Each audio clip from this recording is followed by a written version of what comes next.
Hello everybody and welcome to this video. And the first thing I'm going to say, I just need to be very, very clear about it. First of all, be blessed. And the question I've got for us, because this is something that the Lord has been showing me very recently, do you know what it is to fall into a trance, to fall into a vision? Where your whole body is immobilized, where you seem to pass into another dimension. And before anybody gets worried, I definitely do not mean the kind of occult trance that is definitely nothing to do with the Lord. And why am I asking you this? Because I believe the Lord is warning us that this is going to happen a lot more.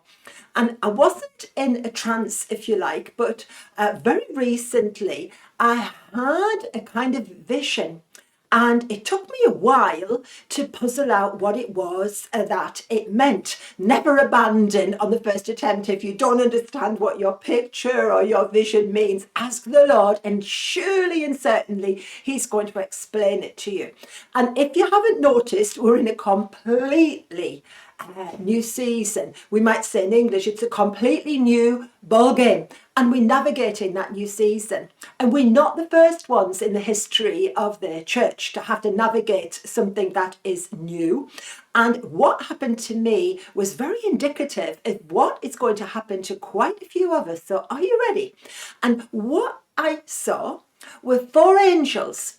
And it appeared to me that there were four corners of what seemed to me to be like a sheet, a piece of linen, a piece of heavy duty linen, not the beautiful kind that you would make garments in, but heavy duty linen.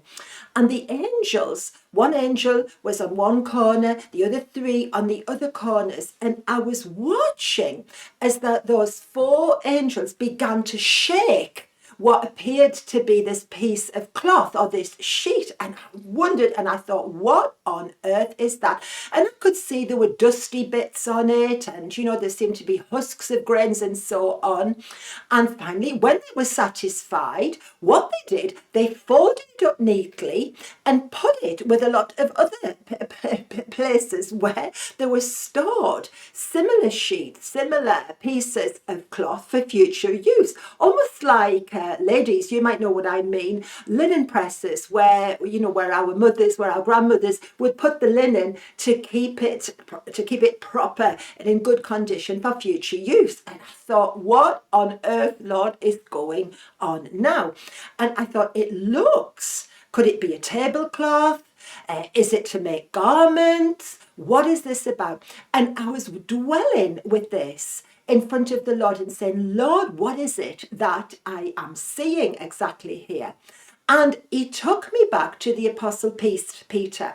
And if you go, you can look yourself for the couple of chapters in Acts that talks about this. I'm sure that you know it as well as I do. And we've had the conversion of Paul. Saul, now Paul, and we've had him accepted by the other apostles because Barnabas has introduced him and said everything was all right. He's not going to kill any of us anymore. He's really, really changed. You've got the Apostle Peter going around. He's healing people. He's just healed a guy called Aeneas who's been paralyzed for 8 years. He raised this Tabitha or Dorcas from the dead, a much loved lady where they really are not ready to accept her death, and many villages, whole villages are coming to the Lord, and everything is going so well when out of the blue, wow, Peter, we know, is in Joppa. And what happens? We know that something is going on that Peter doesn't know about yet. A certain Cornelius, remember, he's a Roman centurion. So Roman centurions aren't normally very popular with the nations that they have just conquered, you understand. Although Jesus had a lot of time for some of them because they were devout and some of them actually loved the God of Israel. And this guy, Cornelius, has been praying. But of course, Peter doesn't know that, does he? And an angel appears to Cornelius, already quite a dramatic thing, I can imagine, for that Roman centurion. And at the same time, you've got Peter waiting to be fed. He's gone up to the roof of the house where he is praying, and he falls into a trance, a godly trance. And you might think, oh, I would love that to happen to me. It'll mean I'm so much more spiritual. No, it possibly means as well you're quite obstinate and that God is just about to change your mind. At least I'm speaking for me, all right? When it started to happen to me, it was because the Lord was changing the direction of my life. And I think this is going to happen again over the next few months. It was a process that started at Yom Kippur and it's going on now. And of course, you remember there that it's depending on your version of the Bible, it's like a cloth. The actual Greek means it can mean that, like a sail, that thick, heavy linen that sails used to be made of in the past, but certainly not the beautiful linen for the saints. No, it's coming down from heaven. And you remember, you don't need me to remind you, that all kinds of, for Peter, unclean animals are coming down. And the message to Peter is, do not call anything unclean that God has declared clean. And I've got the Living Version because I love it. And it says, where Peter says, never, Lord, I won't eat this. I've never in all my life eaten anything forbidden by our Jewish laws. He's not going to change. And the voice of Jesus speaks again and says, if God says something is acceptable, don't say it isn't. And because Peter is very obstinate and because 3 is a good number, the vision is repeated 3 times. And of course, it prepares the way for a huge change in the life of the church. And you might think, well, that's great. I know people who've had visions like that, who've fallen into trances. But let's bear in mind the vision that the Lord gave me. And it was more than one sheet. In other words, and the angels were stocking, neatly folding these sheets, ready for all of these dramatic divine encounters that the church in our day is going to have. And I don't know about you, I'm personally not Jewish. In Peter's day, the clash would be between the Jews and the Gentiles. But in our day, of course, it's much, much, much wider than that.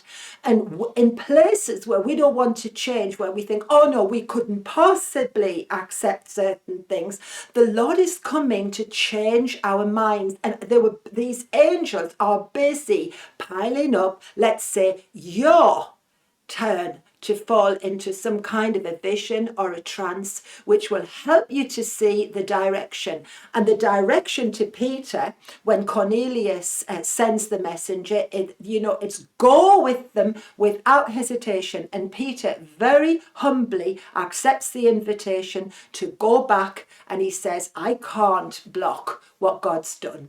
And I wonder what that means in our day, in our age. We're in a time of such immense change. And despite us, we all have our ideas of what is right and how God is going to act.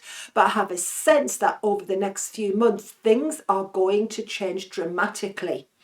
And when things are going well, a bolt can come out of the blue.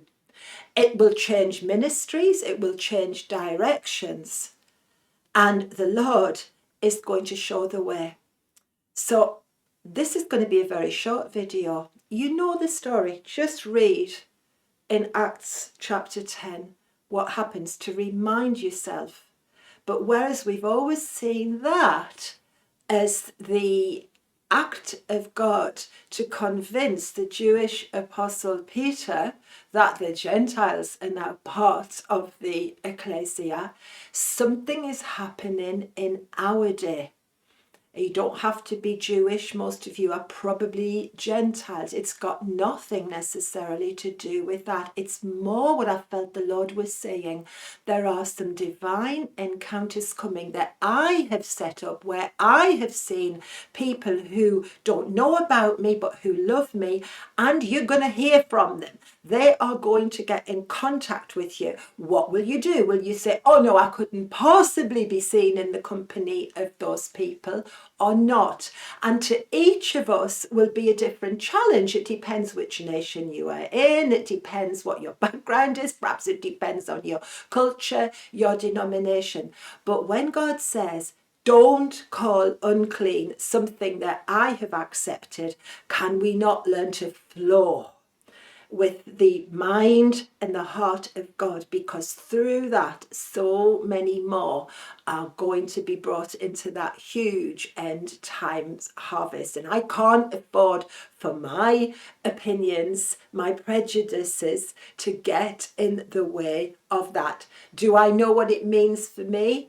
Not yet, but I suspect already there are places the Lord is sending me where I would have previously said, that is not my remit. Lord, you have never sent me to people like this before. But already there are some messages that have got through. I don't know the people, but I feel that the Lord is saying, Anne, without hesitation, just go. Don't ask so many questions. Just go. And I pray for all of you watching this, if God does put you into some kind of a trance or a vision, and I am assuming, of course, that we mean a godly one here, not one from the occult world at all, which will do more harm than good, that if God needs to do that to you, that you will be just like the Apostle Peter, and that you will say, Lord, your will be done. If you have called a person or a group of people acceptable, then so will I, because guess what? God has already put into their hearts the meeting with you. You might not be an apostle. It's still now. We're an apostolic and prophetic church. That's what interests the Lord. So go with God and don't start to think, oh, I'm more spiritual because God put me into this kind of a trance. No, probably you're just being prepared and disabled temporarily so that God can tell you where he needs you to change, where he needs you to have your ears open to hear the testimony of people who don't yet know him, but who have so caught the attention of the Lord through their desire to know him, that he's going to use you to get to them and to tell them the truth. And that is going to open a lot of doors for us, everybody. So be absolutely blessed in all of your trances, your visions, and may your mindsets change according to the will and the purpose of the Lord. Amen.